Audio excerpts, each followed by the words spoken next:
அனைவருக்கும் ஆடி பண்டிகை நல்வாழ்த்துக்கள்.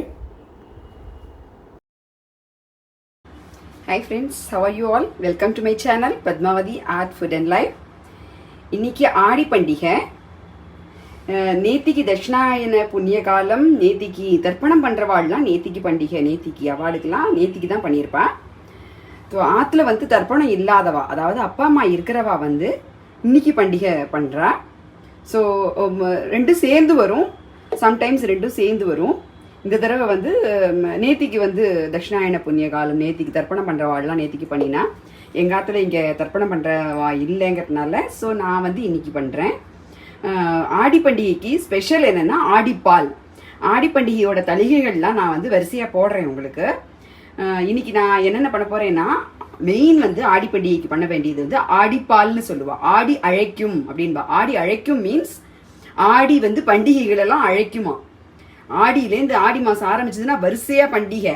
ஆவணி ஆவட்டம் வரும், அதுக்கப்புறம் வந்து கிருஷ்ண ஜெயந்தி வரும், அதுக்கப்புறம் பிள்ளையார் சதுர்த்தி வரும், அப்புறம் நவராத்திரி வரும், அப்புறம் தீபாவளி, கார்த்திகைன்னு வரிசையாக ஆடி மாதம் பிறந்தா ஆவணி ஞாயிற்றுக்கிழமை திருவிளக்கு மாரியம்மனுக்கு போடுவோம். புரட்டாசி சனிக்கிழமை, புரட்டாசி சிரவணம் வந்து பெருமாளுக்கு திருவிளக்கு போடுவோம். அது மாதிரி வரிசையாக பண்டிகையாக வரும். ஆடி அழைக்கும் அப்படின்னு சொல்லுவாள். இன்றைக்கி தான் அந்த ஆடி பண்டிகை.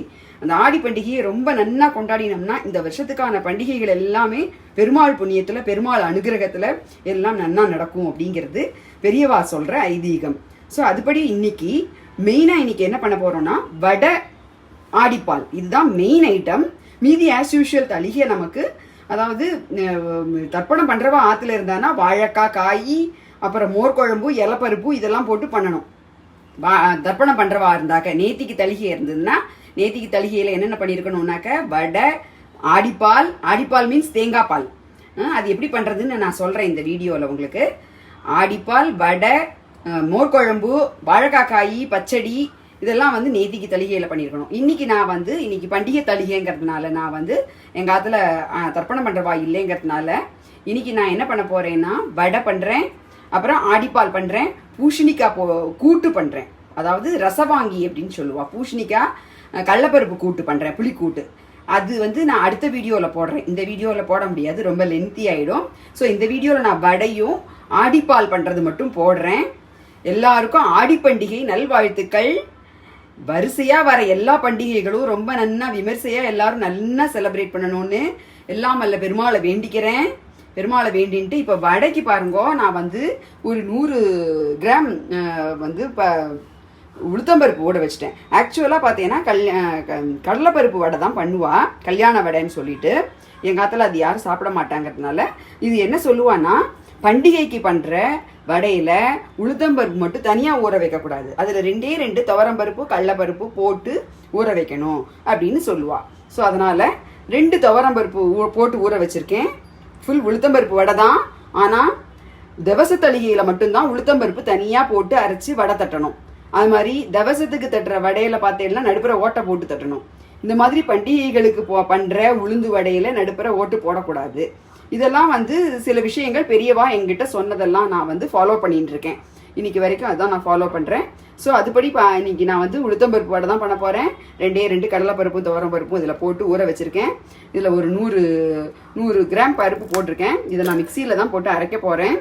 அரைச்சிட்டு நன்னா மிளகா, எங்கள் ஆற்றுல கொஞ்சம் காரம் சாப்பிடுவா, இந்த மிளகா அவ்வளோவா காரம் இருக்காது, அதனால் நான் 8 மிளகா போட்டிருக்கேன். இதனுடைய இன்க்ரீடியன்ஸ் எல்லாம் நான் வந்து டிஸ்கிரிப்ஷன் பாக்ஸில் போடுறேன், பார்த்துக்கோங்க. ஸோ இதை போட்டுட்டு இப்போ வந்து என்ன பண்ண போகிறோன்னா, மிளகா போட்டிருக்கேன். இதில் மிக்சியில் அரைக்கும் போது மட்டும் நம்ம வடைக்கு அரைக்கிறச்சு என்ன பார்த்தீங்கன்னாக்க, இது ஒரு டிப்ஸ் உங்களுக்கு சொல்கிறேன். உளுத்தம்பருப்பு வடைக்கு அரைக்கிறச்சே மிக்சியில் வந்து ஈஷின்றும், மிக்சியை அலம்பவே முடியாது, ரொம்ப கஷ்டமாயிடும். அதனால் நம்ம என்ன பண்ண போகிறோன்னா, இந்த மிளகாவை போட்டுட்டு, பச்சை மிளகா போட்டிருக்கேன், மிளகா போட்டுட்டு இதில் வந்து இந்த பாருங்கள் நடுப்புற நல்லெண்ணெயை ஊற்றுறேன். ஒரு டீஸ்பூன் எண்ணெய், ஜஸ்ட் 1 டீஸ்பூன் தான்.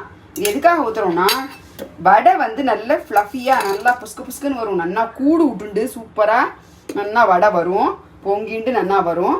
அது ஒன்று காரணம். இன்னொரு காரணம் பார்த்தீங்கன்னா, கடைசியாக மாவை வழிக்கிறச்சே இந்த இது பூரா அந்த இது இருக்குது பார்த்தீங்களா, இதில் மிக்சியில் மிக்ஸி ஜாரில் அந்த பிளேடு ஃபுல்லாக ஈஷிண்டு அது எடுக்கிறதுக்கு கஷ்டமாக இருக்கும். இப்போ இந்த எண்ணெயை ஊற்றிட்டோம் இல்லையா, அது அப்படியே டபக்குன்னு விழுந்துடும். இதில் அவ்வளோவா ஈஷிக்காது, கொஞ்சமாக ஈஷிக்கும், ஆனால் கொஞ்சமாக ஈஷிக்கும். உளுத்தம்பருப்போட தன்மை வந்து ஈஷிக்கிற தன்மை. ஸோ அதில் கொஞ்சோண்டு எண்ணெய் ஊற்றினதுனால கம்மியாக ஈஷிக்கும், நமக்கு வாஷ் பண்ணுறதுக்கு ஈஸியாக இருக்கும். அதனால் இது போடுறோம். அப்புறம் இந்த 100 உளுந்துக்கு தேவையான அளவுக்கு இதில் மிக்சியிலேயே உப்பு போடுறேன்.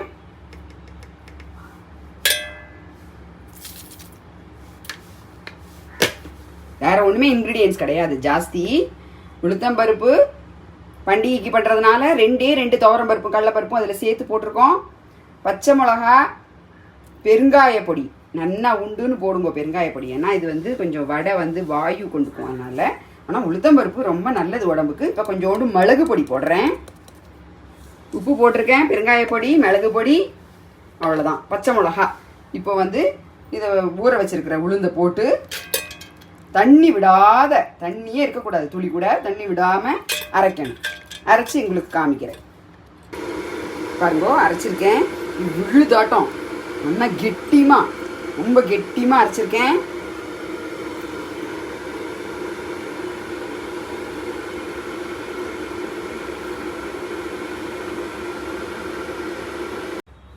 இப்போது வடை மாவு ரெடி ஆகிடுத்து. கொஞ்சம் வந்து கொத்தமல்லி தழை தூவி வச்சுருக்கேன். இதை வந்து வடை தட்டணும். இப்போ என்னென்னா ஆக்சுவலாக 10 இல்லாததெல்லாம் முதல்ல வந்து அடுப்பில் பண்ணிடணும். அதுக்கப்புறமா தான் 10 தளிகை.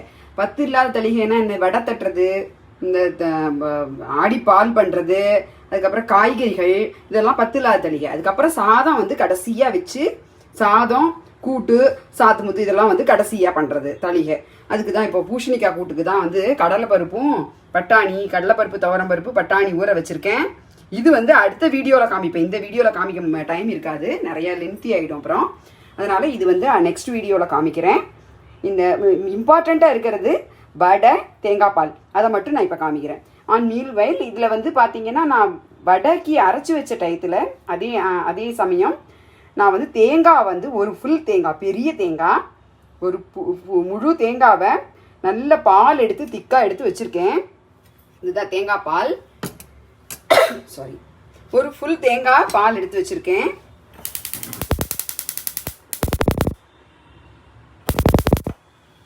இப்போ இதில் கொஞ்சம் நான் வந்து இது போட்டிருக்கேன். இப்போ இதில் வந்து கொஞ்சமாக நான்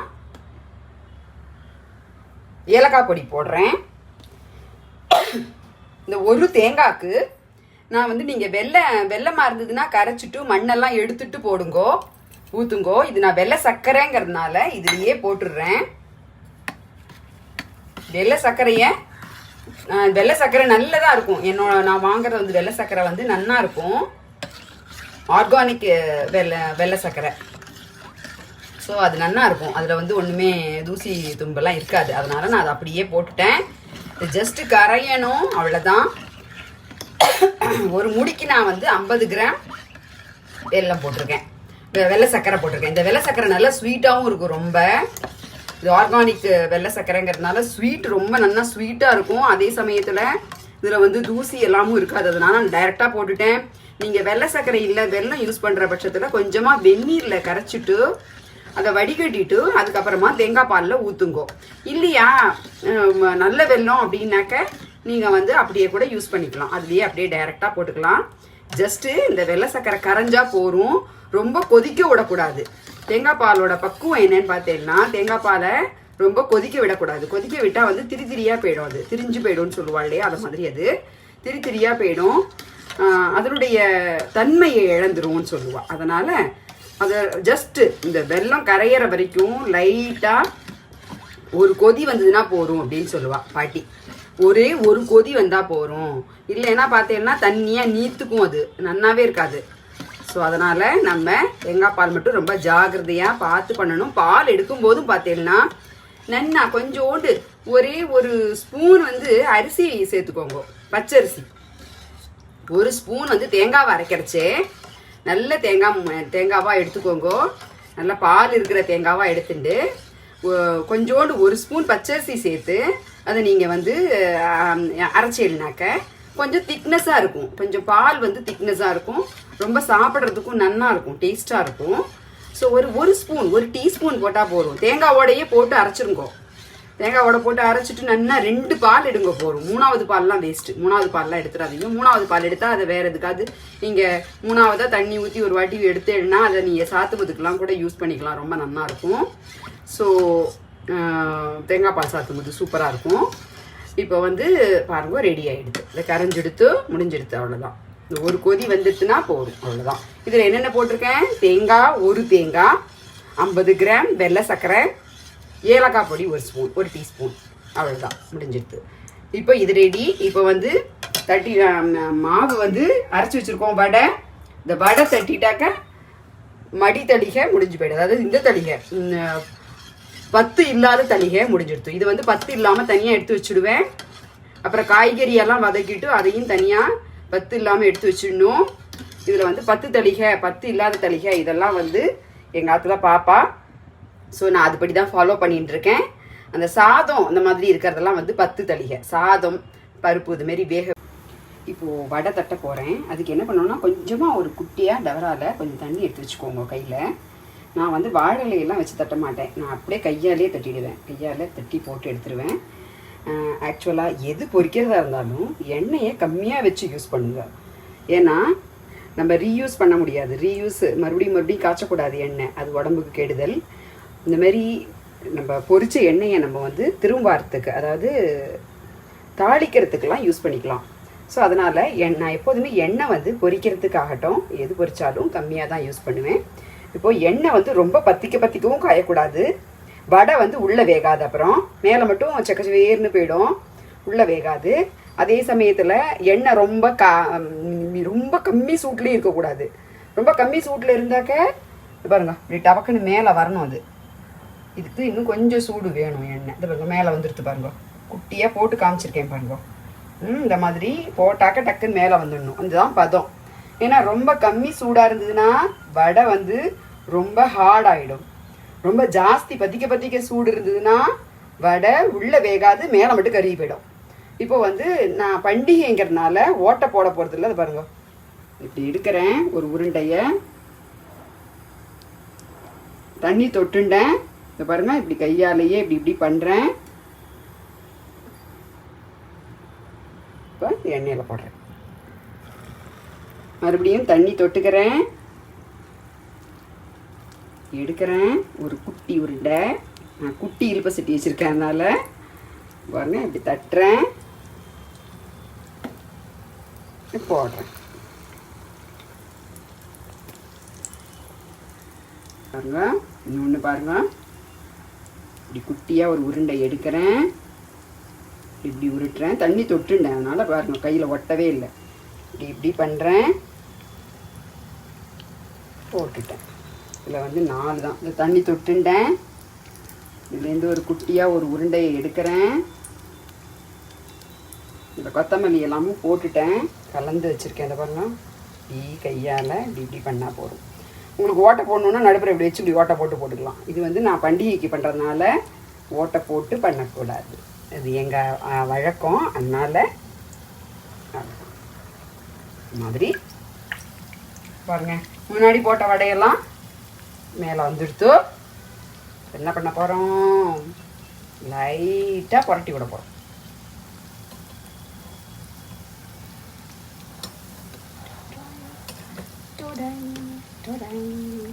ஐயா வந்துடுத்து, சூப்பராக பாருங்க வடை, ஃபஸ்ட் கிளாஸ் வடை ரெடி. இப்போது மாச்சிக்கா பார்த்து பண்ணிவிட்டு சமையல் தளிகையை பண்ணி, தளிகை, ஆடிப்பால், வடை எல்லாத்தையும் மகா நைவேத்தியம். பெருமாளுக்கு சாதம், பால் கண்டிப்பாக வைக்கணும், பால், பழங்கள், தேங்காய் உடச்சி வேணும்னா தேங்காய். நான் இப்போ வந்து தேங்காய் வைக்க மாட்டேன், பெருமாளுக்கு வைக்கலை. ஏன்னா அது தேங்காய் பால் உடச்சி பண்ணிட்டேன். ஸோ மறந்து போயிட்டேன் நான் 2 தேங்காய் வாங்க.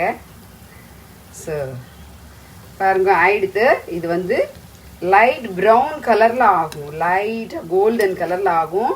அப்போ எடுத்துடலாம் நம்ம. இது இப்படி ஓசை அடங்கும். இப்போ சலன்னு இருக்குது பார்த்தீங்களா?